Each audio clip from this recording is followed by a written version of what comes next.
자, 솔로몬의 이야기를 계속해서 나누고 있습니다. 이제 좀 낯선 이야기로 들린다, 새롭다, 또 어떤 분은 놀랍다, 대단하다, 역시 늘사랑교회 이렇게 말씀하시는 분은 없었고요.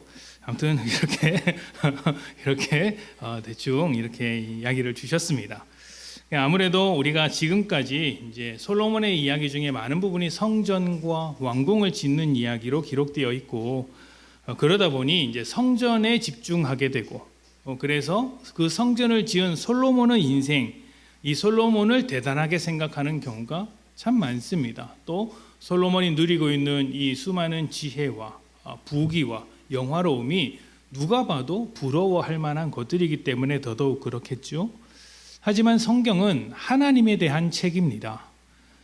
여러 사건들과 인생들이 나오겠지만 그 가운데서 사건과 인생에 집중해야 하는 것이 아니라 하나님께서 어떻게 활동하고 계시며 하나님의 뜻이 어디에 있는지를 살펴보는 것이 핵심이라고 할 수 있어요. 그래서 솔로몬과 성전 이야기가 이어지는 중에서도 우리는 하나님께서 솔로몬을 어떻게 생각하고 계신지, 하나님께서 성전을 어떻게 바라보고 계신지를 생각하는 것이 훨씬 더 중요하다고 할 수 있습니다.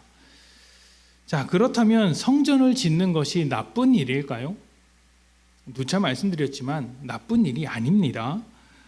누군가를 사랑하면 선물하고 싶은 마음이 생겨나듯이 하나님을 사랑해서 내가 하나님께 성전을 드리고 싶다라고 하는 것은 이제 좋은 동기에 나오는 일이라고 할 수 있습니다. 그것 자체가 나쁘다고 할 수 없습니다. 그런데 우리가 잊지 말아야 하는 것은 성전을 짓는 것은 우리 신앙생활의 목적이 아니라는 것입니다.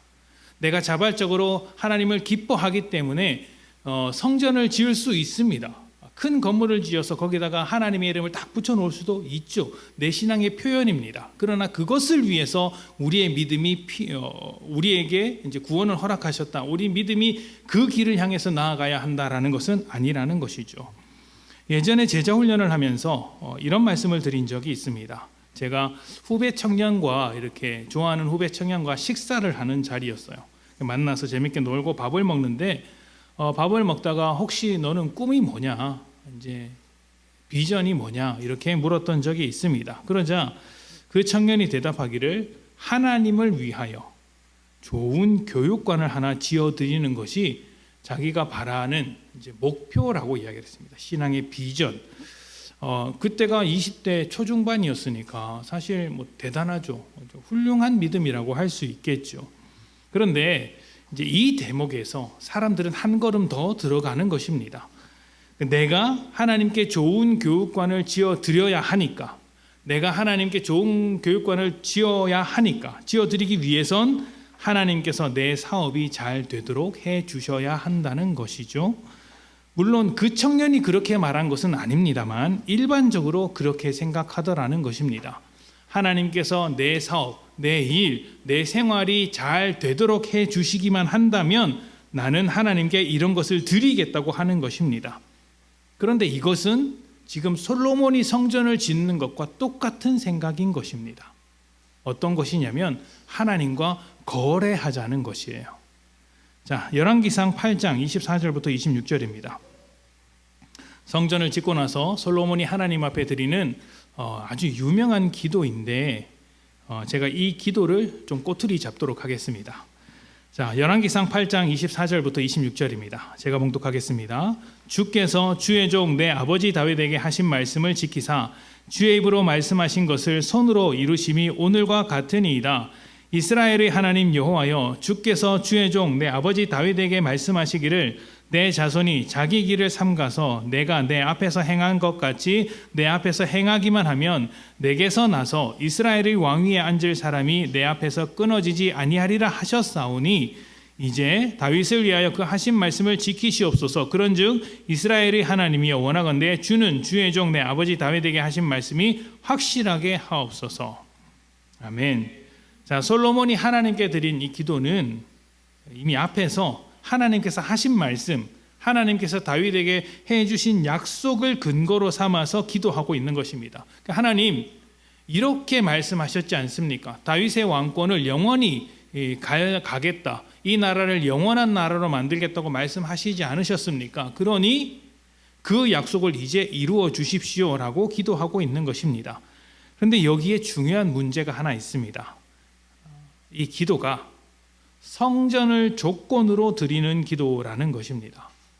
무슨 의미냐면 솔로몬이 하나님과 거래를 하고 있다는 것인데, 내가 이렇게 성전을 지었으니 하나님도 약속을 지키라고 말을 하고 있는 거예요.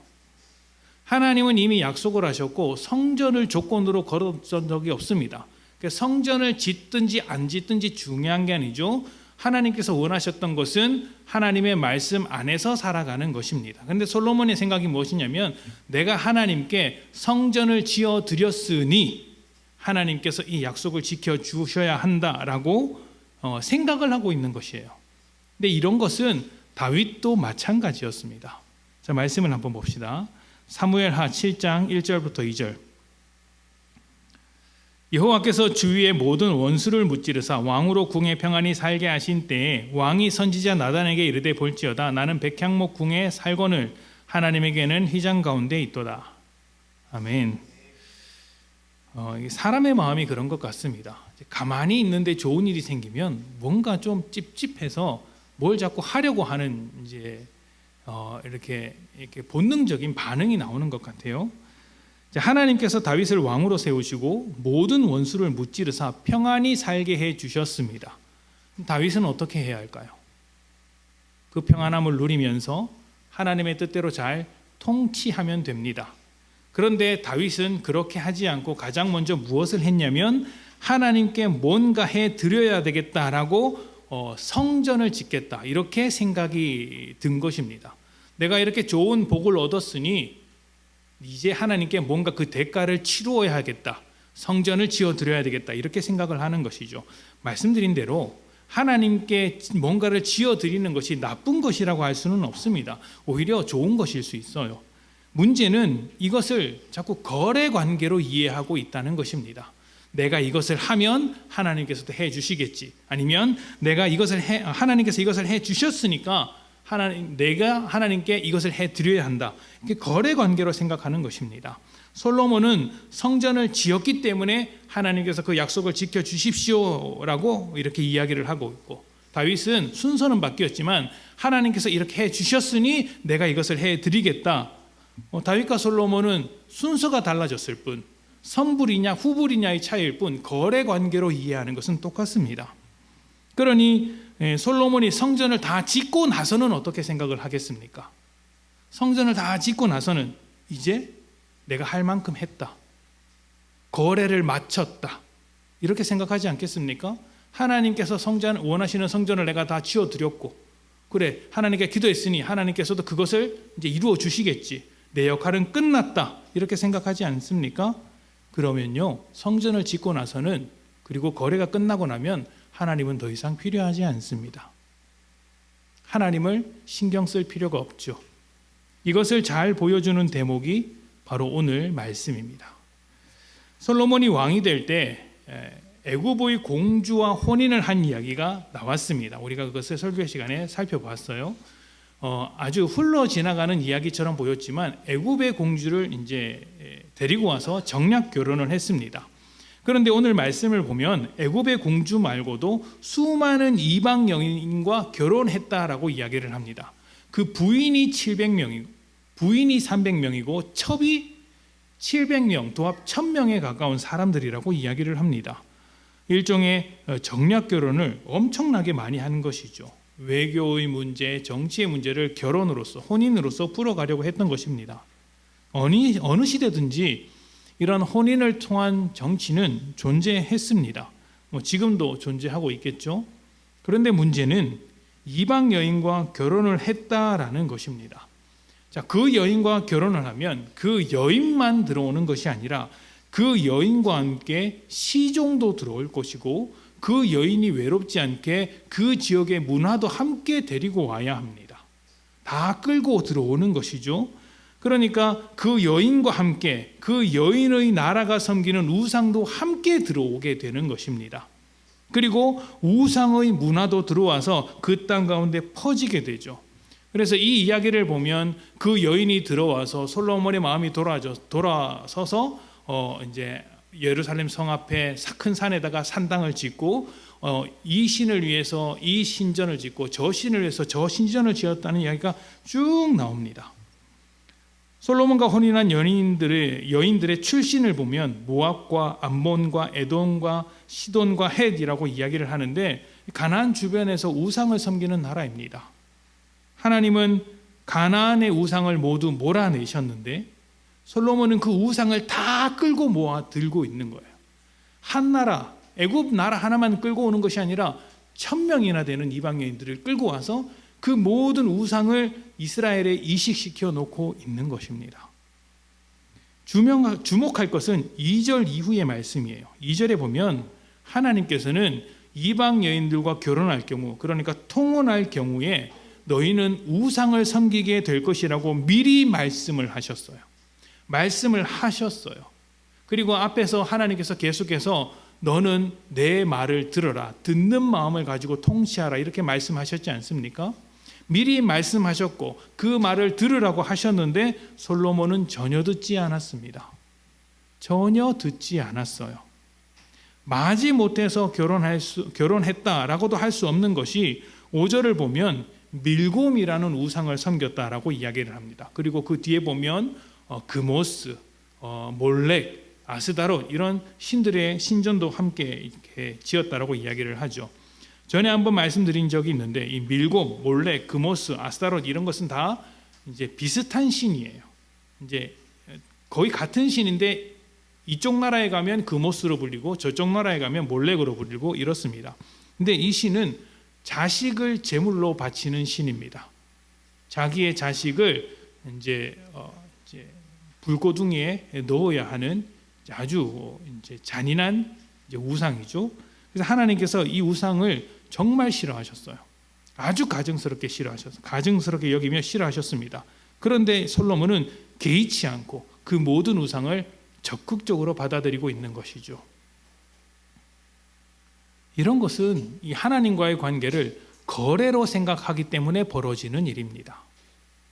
솔로몬은 성전을 지어 드림으로 인해서 거래가 끝났다라고 생각을 하는 것이죠. 할 만큼 했다. 그러니 그 뒤에 하나님의 뜻을 따라 살아갈 이유가 없죠. 내가 성전을 지어드렸으니 그것으로 되었다. 할 만큼 했다. 이제 하나님께서 나를 위해서 뭔가를 해야 한다라고만 생각할 뿐 성전을 지은 뒤에도 하나님의 뜻을 따라 살아가야 한다는 생각을 하지 않습니다. 그래서 여러분 잘 보시면요. 성전을 짓고 나서 솔로몬이 하나님과 대화하는 장면이 나오지 않습니다. 나오지 않아요. 그가 정말 훌륭한 신앙이었다면 계속해서 들어야죠. 우상을 받아들이는데도 아무 거리낌이 없습니다.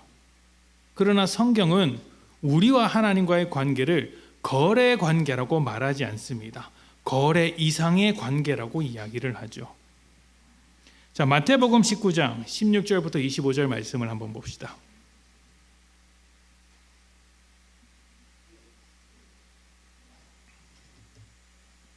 마태복음 19장 16절부터 25절. 자, 이 말씀은 제가 좀 빠르게 읽겠습니다. 어떤 사람이 주께 와서 이르되 선생님이여 내가 무슨 선한 일을 하여야 영생을 얻으리이까? 예수께서 이르시되 어찌하여 선한 일을 내게 묻느냐? 선한 이는 오직 한 분이시니라. 내가 생명에 들어가려면 계명들을 지키라. 이르되 어느 계명이오니이까? 예수께서 이르시되 살인하지 말라, 간음하지 말라, 도둑질하지 말라, 거짓 증언하지 말라, 내 부모를 공경하라, 내 이웃을 내 자신과 같이 사랑하라 하신 것이니라. 그 청년이 이르되 이 모든 것을 내가 지키었사온데 아직도 무엇이 부족하니까? 이르시되 예수께서 이르시되 내가 온전하고자 할진대 가서 내 소유를 팔아 가난한 자들에게 주라. 그리하면 하늘에서 보화가 내게 있으리라. 그리고 와서 나를 따르라 하시니 그 청년이 재물이 많음으로 이 말씀을 듣고 근심하며 가니라. 예수께서 제자들에게 이르시되 내가 진실로 너희에게 이르노니 부자는 천국에 들어가기가 어려우니라. 다시 너희에게 말하노니 낙타가 바늘귀로 들어가는 것이 부자가 하나님의 나라에 들어가는 것보다 쉬우니라 하시니 제자들이 듣고 몹시 놀라 이르되 그렇다면 누가 구원을 얻을 수 있으리이까. 아멘. 자, 여기에 나오는 부자 청년은 여러 면에서 괜찮은 사람입니다. 다른 이제 성경의 평행 본문, 그러니까 같은 이야기를 다루고 있는 다른 본문들을 보면 청년이기도 하면서 그 사회의 어떤 지도 계급이기도 하고 주변 사람들에게 칭찬을 받는 사람이기도 했습니다. 그러니까 사회적으로도 성공하고 신분도 괜찮고 성품도 괜찮은 꽤 괜찮은 인정받는 사람이죠. 그런데 그가 어떻게 하면 영생을 얻을 수 있는지 예수님께 물었습니다. 그러자 예수님은 가진 것을 다 내놓아라. 그리고 어려운 사람에게 줘라. 이렇게 이야기했습니다. 부자 청년은 자기의 많은 재물이 걸림돌이 되어서 결국 뒤로 돌아갑니다. 자, 이 말씀에서 예수님의 의도가 무엇일까요?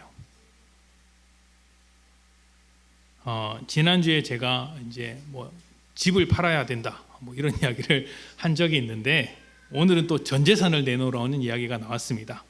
전 재산을 다 내놓으라는 이야기일까요? 여러분의 눈빛이 흔들리고 있어서 빨리 지나가야 되겠습니다. 혹시 부자 청년이니까 재물을 내놓으라고 한 것이고 나는 부자가 아니니까 괜찮다라고 하실 분이 계실지 모르겠습니다. 자, 우리 교회의 부자의 기준을 제가 정하겠습니다. 목사보다 잘 살면 다 부자입니다. 축하드립니다. 여러분은 다 부자입니다.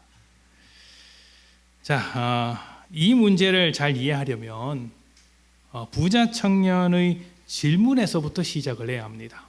부자 청년의 질문. 부자 청년은 이렇게 질문을 했습니다. 내가 무슨 선한 일을 해야 영생을 얻습니까? 내가 무슨 선한 일을 해드려야 영생을 나에게 주시겠습니까? 이게 무엇입니까? 거래입니까? 아닙니까? 거래죠. 지금 부자 청년은 거래를 하려고 하는 것입니다. 내가 선한 일이라는 어떤 값을 지불할 테니까 그에 걸맞도록 영생을 주십시오.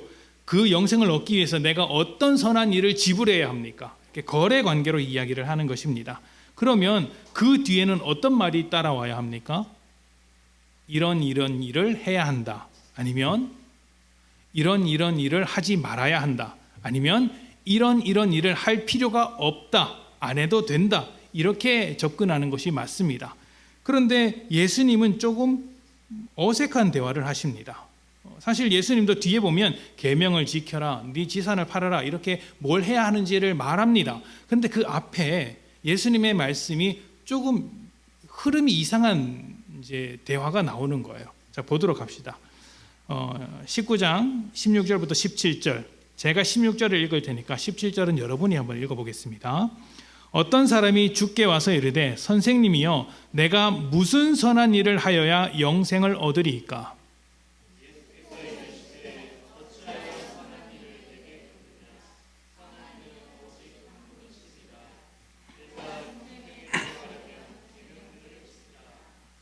아멘. 자, 어찌하여 선한 일을 내게 묻느냐라고 하시면 선한 일을 아신다는 겁니까? 모르신다는 겁니까? 어찌하여 선한 일을 내게 묻느냐? 다른 사람에게 물어라. 이게 자연스러운 흐름 아닙니까? 근데 예수님은 어찌하여 선한 일을 내게 묻느냐 해놓고 뒤에 보면 계명을 지켜라, 뭘 해라 이야기하십니다. 알고 계시다는 것이죠. 근데 왜 이런 얘기를 굳이 꺼내냐면 중간에 한 문장 때문이에요. 선한 이는 오직 한 분이시니라. 이 이야기를 하고 싶었던 거예요. 이게 무슨 말이냐면 지금 예수님이 받은 질문은 선한 일에 대한 질문입니다. 그런데 예수님은 지금 어떤 대답을 하셨어요? 선한 이가 누구인지에 대한 이야기를 하신 거예요. 선한 일을 무엇입니까? 거래 관계에 대한 질문을 받았다면 예수님은 선한 이가 누구인지 대답하셨어요. 다시 말하면 부자 청년이 거래하고자 하는 그 상대방이 누구냐? 이걸 가르쳐 주신 거예요. 너는 지금 거래를 하려고 하는데 네가 거래를 하려고 하는 대상은 누군지 알아? 하나님이야. 선한 분 하나님이야. 이렇게 말하고 있는 거예요. 이것을 풀어서 알기 쉽게 설명하면 이렇습니다. 부자 청년이 질문을 듣고 예수님께서 이렇게 대답하시는 거예요. 너 지금 선한 일로 영생을 얻으려고 하는구나. 그런데 지금 네가 하려고 하는 그 거래의 상대방이 누군지 알아? 선한 일을 판단하는 선한 분은 하나님밖에 없어. 너는 지금 하나님과 거래를 하려고 하는 거야. 너 감당할 수 있겠어?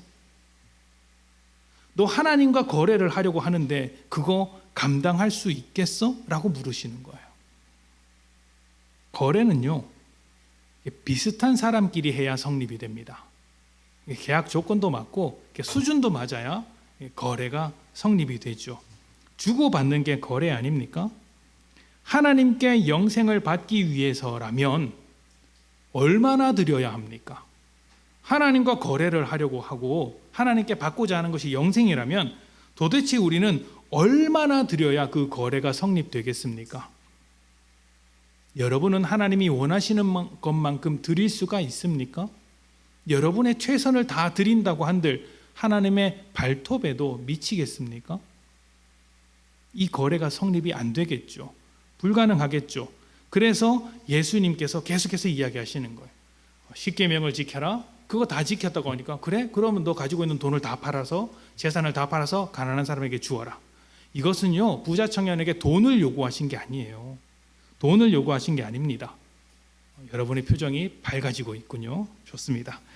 자, 쓸데없는 이야기죠. 자, 돈을 요구하신 게 아니라 그 청년이 할 수 없는 것을 요구하셨고 그게 돈이었을 뿐이에요. 돈을 요구하신 게 아니라 그 청년이 할 수 없는 것을 계속해서 끄집어내신 거예요. 처음에는 십계명을 끄집어내셨고 그 다음에는 돈 문제를 끄집어내신 거예요. 그 청년이 할 수 없는 것. 부자 청년은 자기 정도면 충분하다고 생각을 했겠지만 하나님께서 만족할 만큼은 아니었던 것이죠. 그것이 돈이라는 문제에서 딱 걸려버린 거예요. 그러니까 이 모든 대화를 들은 제자들이 충격을 먹고 예수님께 묻습니다. 그렇다면 누가 구원을 얻을 수 있습니까? 이게 제자들의 판단이에요. 아니, 저 부자 청년, 저 훌륭한 사람도 저렇게 율법을 잘 지키고 누가 봐도 선한 일을 하고 있는 저 사람도 하나님의 기준에 닿지 못한다면 누가 구원을 얻을 수 있습니까? 이렇게 놀라면서 이야기를 하는 것이죠. 이것은요, 제자들의 이야기일 뿐만 아니라 우리의 믿음이라든지 하나님의 구원을 거래로 판단하는 모든 사람들이 똑같이 내뱉는 말이기도 할 것입니다. 우리가 죄인인 것을 깨닫고 이제 구원을 받아야 하는데, 아니면은 우리가 어떤 삶에 여러 가지 문제가 와서 내 한계를 발견하고 하나님께 도움을 얻고 싶은데 그 도움을 얻기 위해서 뭘 해야 합니까? 뭘 해야지 하나님께 도움을 얻을 수 있습니까? 예수님은 우리가 아무리 조건을 걸어도 부족하다고 이야기했고 이것을 본 제자들은 절망감에 빠졌습니다. 어떻게 이것이 가능합니까? 누가 구원을 얻을 수 있습니까? 누가 하나님의 마음에 들 수 있습니까? 여러분이라고 하나님의 마음에 들 수 있습니까? 거래를 통해 하나님께 뭔가 결과를 만들어낼 수 있겠습니까? 불가능하죠? 그래서 예수님께서 이렇게 말씀하시는 거예요. 마태복음 19장 26절입니다.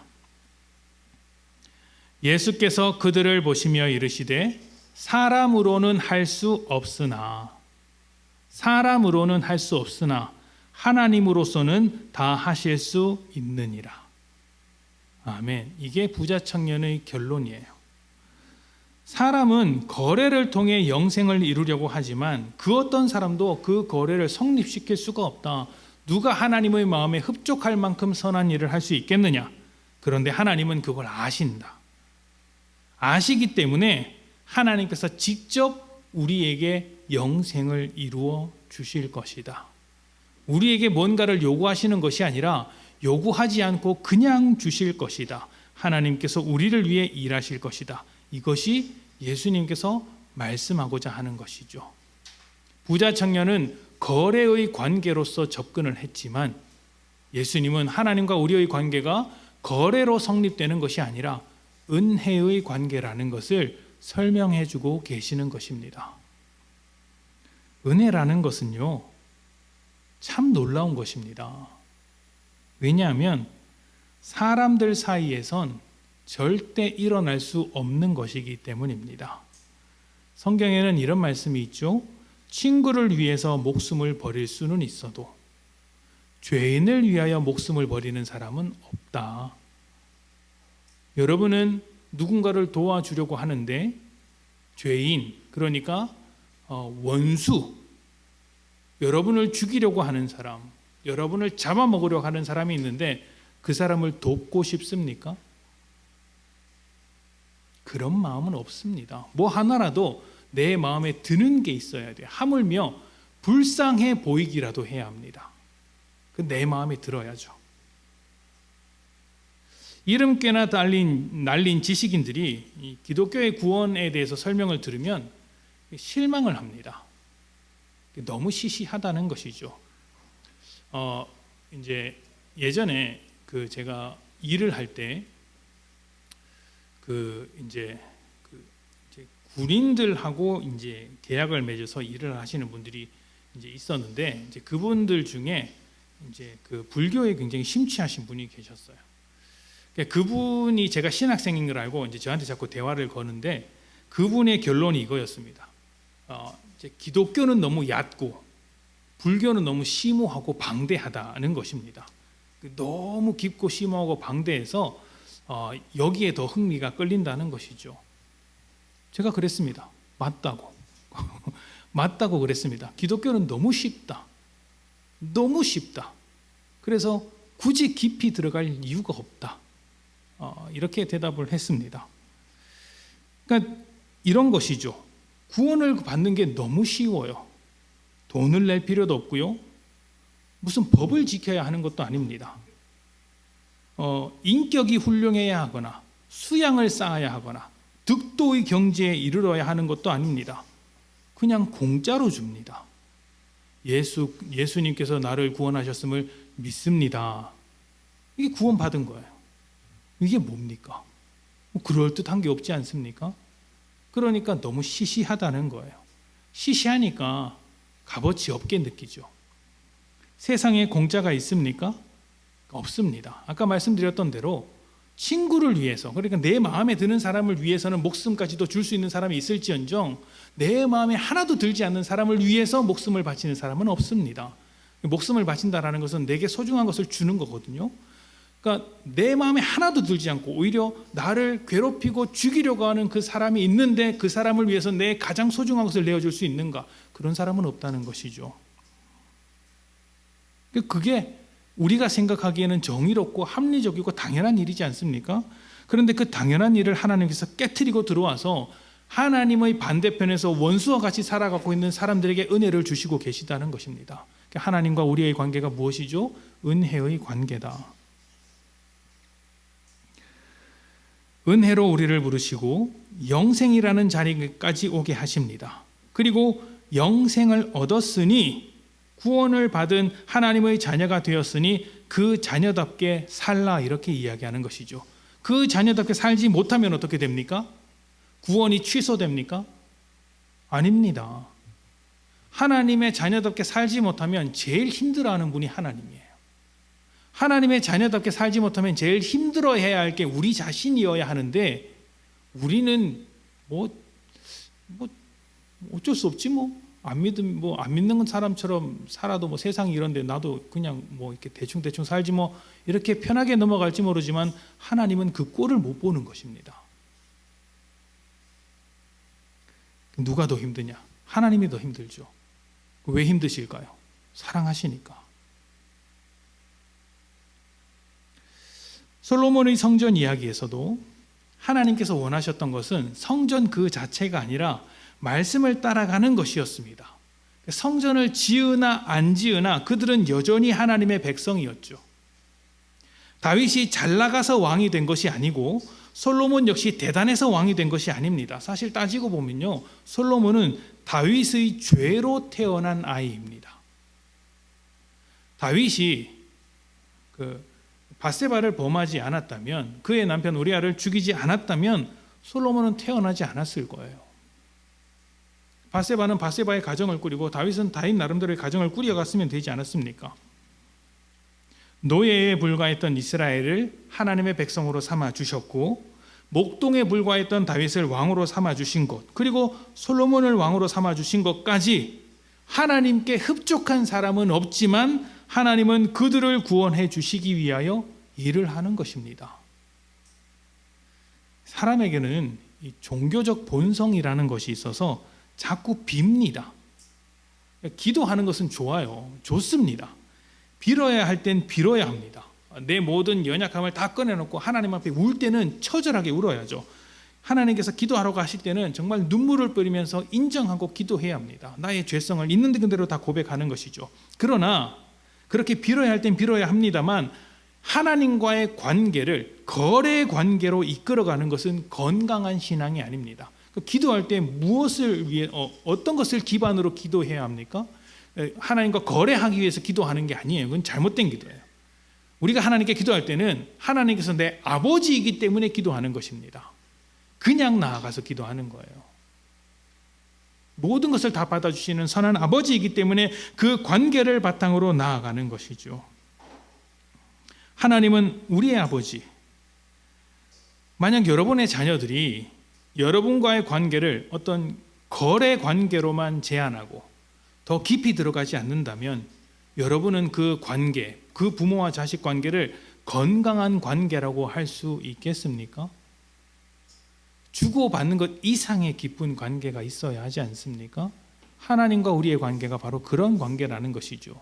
거래가 아니라 사랑으로 이어져 있고 은혜로 만든 관계다.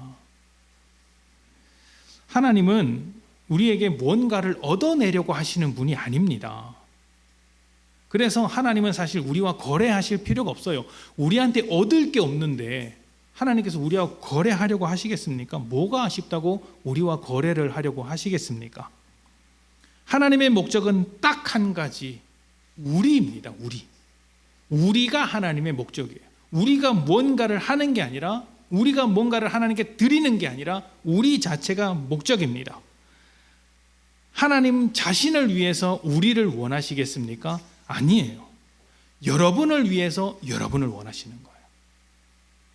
여러분이 더 복되고 즐겁고 행복하게 하나님 안에서 풍족한 기쁨을 믿음 안에서 살아가라고 여러분을 원하고 계시는 거예요.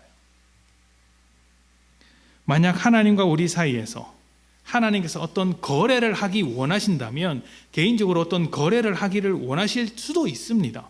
하나님은 법이 아니라 인격이라서 솔로몬의 성전을 받아주시고 이스라엘의 왕을 받아주신 것처럼 우리가 자꾸 하나님께 어떤 거래로 나아가고자 할 때 하나님께서 그 거래를 받아주실 수도 있어요.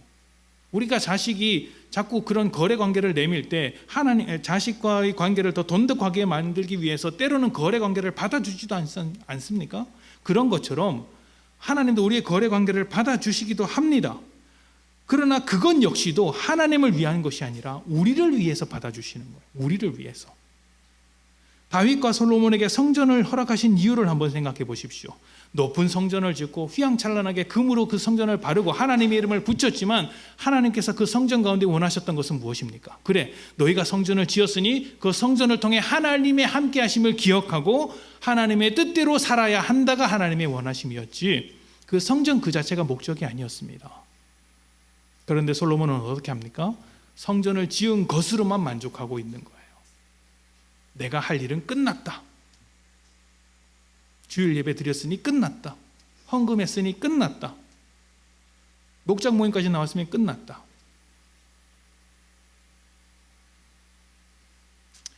만약 여러분이 어떤 감동에 의해서 하나님께 드리기를 원하시는 것이 있다면 거래하려는 마음이 아니라 그냥 자발적인 헌신으로 드리시면 됩니다. 우리는 하나님과 거래하기 위해서 성전을 지어야 하는 사람들이 아니라 우리를 하나님의 성전이자 교회로 부르신 은혜를 체감하고 경험하고 또 그 경험을 바탕으로 다른 사람들이 하나님과의 관계를 회복할 수 있도록 우리가 가진 것을 복음적으로 사용해야 하는 것이에요. 그리고 몸된 교회 안에서 더욱더 공동체가 되기 위해서 사용하는 것입니다. 초대교회 그 성도들이 구원을 받고 나서 뭘 했습니까? 가진 것을 팔아서 성전에 갖다 바쳤습니까? 가진 것을 모아서 예루살렘 성전보다 더 큰 성전을 지어 만들었습니까? 아닙니다. 그들이 했던 건 딱 두 가지였어요. 자기가 가진 것, 자기의 집과 소유의 밭을 팔아서 어려운 이웃을 도와주었습니다. 그리고 자기가 가진 돈을 모아서, 거금을 모아서 복음 사역하는 다른 교회를 돕거나 바울과 같은 전도자를 돕거나 목회자를 양육하거나 복음을 위해서 사용했다고 하는 것이죠. 건물을 지은 게 아닙니다. 건물로서의 성전을 지은 것이 아니라 하나님의 새로운 성전인 공동체, 사람, 교회를 세워갔던 것이죠. 하나님을 위해서 뭐 안 하셔도 됩니다. 하면 좋습니다. 근데 거래를 위해서 하지는 마십시오. 1년 동안 내가 하나님께 봉사할 테니 하나님 이거 해 주십시오. 그렇게 하지 마시고 그냥 해달라고 하십시오. 그리고 이 공동체를 세우기 위해서 여러분이 뭔가 드려야 할 것이 있거나 헌신해야 할 것이 보인다면 그냥 하십시오. 은혜로 하시고 사랑으로 하시는 것입니다.